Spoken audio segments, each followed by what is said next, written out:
ఎప్పటి నుంచో వాళ్ళ చేతిలో 1000 ఎకరాల భూములు, ఆ అడవిలో వెలమ దొర రెడ్డి దొర, వాళ్ళ చేతిలో 100,000 ఎకరాల భూములు.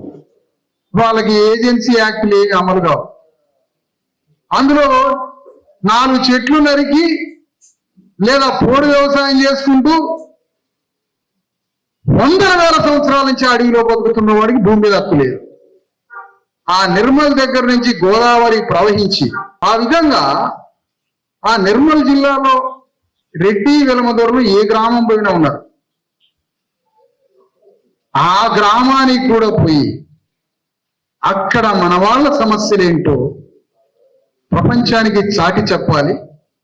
ఆ గ్రామంలో మనకి సెంటు భూమి లేదు, హాస్పిటల్ లేదు, ఇల్లు లేదు. అంత అడవిలో వేల లక్షల ఎకరాల భూమి ప్రభుత్వ ఆధీనంలో ఉన్న 30 గజాలలో కూడా ఇల్లు లేదు మనకి.